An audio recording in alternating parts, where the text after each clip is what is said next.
Hello guys! Hello. This is for Cancer. Cancer, alamin natin kung anong messages, vibration, gabay, energies para sa inyong lahat. This is general reading, so I hope na makaresonate kayo.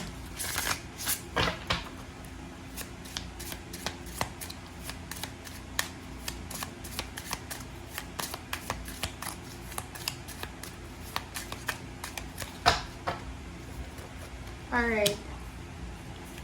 Okay. Honey Bee, Divine Feminine, and Flamingo. Okay. Cancer.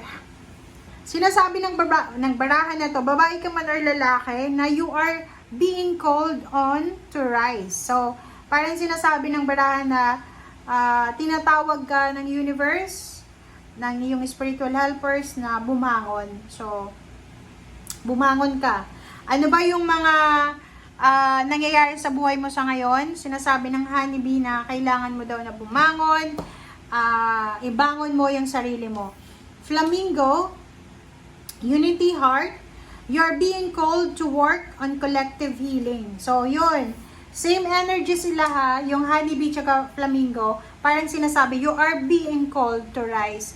Parang tinatawag ka ng universe para bumangon ka sa kung ano man yan na mayroon ka sa ngayon, pinagdadaanan mo, and ikaw ay tinatawag para trabahuin natin yung healing sa buhay natin. Marami kang grudges, resentment sa buhay, marami kang tao na kagalit, maraming tao ka na kaaway.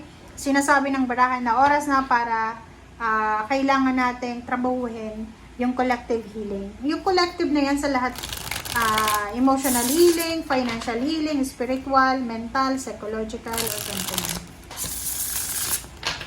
Alright, Cancer.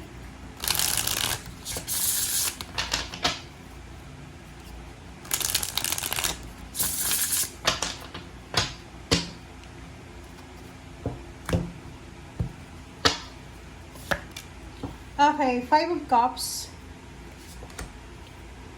4 of Swords, 9 of Cups, 9 of Swords, 5 of Coins. And sa ilalim mo dito is Hangman. Alright, Cancer. 5 of Cups.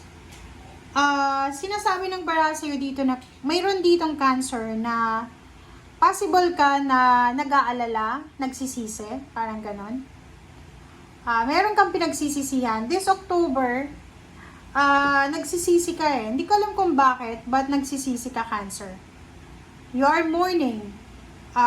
Pwedeng ikaw ay namatayan. Pwedeng ikaw ay nawala ng trabaho, nawala ng pera, nagkaroon ka ng hindi magandang desisyon, so pinagsisisihan mo siya. Next card natin is 4 of Swords.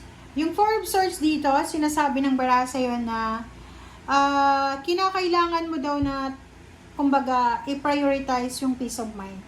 Kailangan mo daw na hanapin yung katahimikan. Kailangan mong, kumbaga, i-prioritize kung ano yung pwedeng magdala sa'yo ng peace and harmony. 9 of Cups.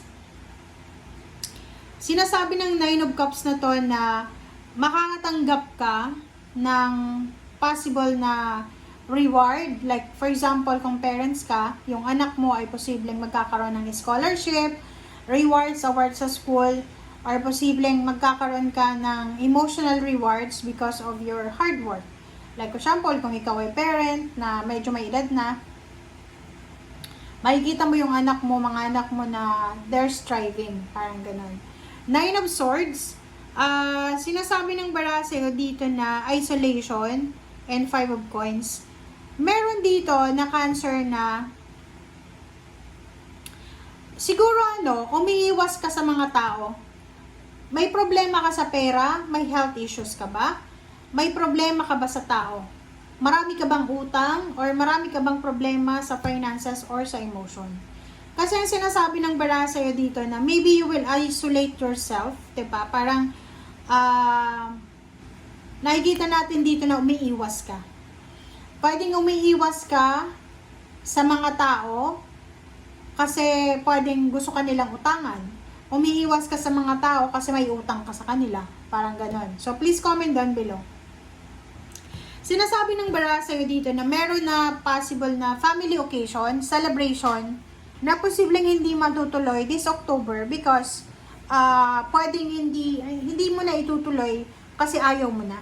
Parang mag-iisip ka na, ay, kailangan kong mag-save ng money, kailangan ko ng ganito, ganyan. So, sinasabi ng barahan na meron sa inyo ditong, like, mayroong bang birthday celebration ng family or any occasion na posibleng hindi mo itutuloy. Okay? Please comment down below. And sinasabi ng barahan, mag-iingat ka kasi pwede mong pagsisihan etong desisyon na gagawin mo. Okay, Knight of Swords and Magician.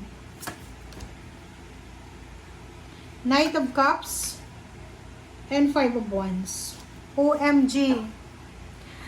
Ang nakikita ko sa'yo dito na, yon, possible na mag-iingat ka.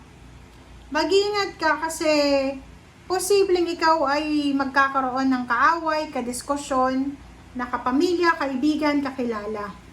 Sa usaping relationship, kung ikaw ay lalaki na nanliligaw ka, posibleng yung nililigawan mo ay marami din siyang nanliligaw sa kanya. Kung ikaw naman ay may asawa, mag-iingat ka dito kasi possible na yung asawa mo o yung maybe ikaw yan na meron siyang nagugustuhan na ibang tao. So please comment down below if you resonate dito. King of Swords and Magician, sinasabi ng bara sa'yo dyan, Cancer, na ihanda mo ang sarili mo kasi may good news, may communication na posibleng darating sa'yo. Ang communication na to ay magdadala to sa'yo ng transformation. Magdadala to sa'yo ng new beginnings. Magdadala to sa'yo ng collective healing. Magdadala to sa'yo ng pagbabago. Okay, so let's check. Last cards.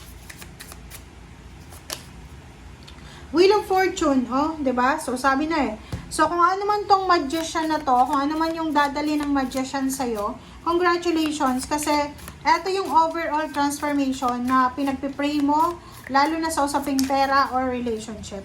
There's a reconciliation, there's a new job, there's a career opening. So yung Three of Swords, sinasabi na kung maraming nasasaktan sa inyo, possible na mabago na yan. So there's incoming good news for the future. And King of Cups yun, di ba?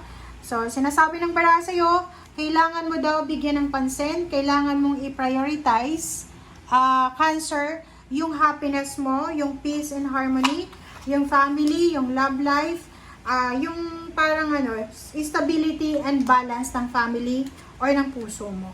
Okay? Thank you guys for watching. Bye!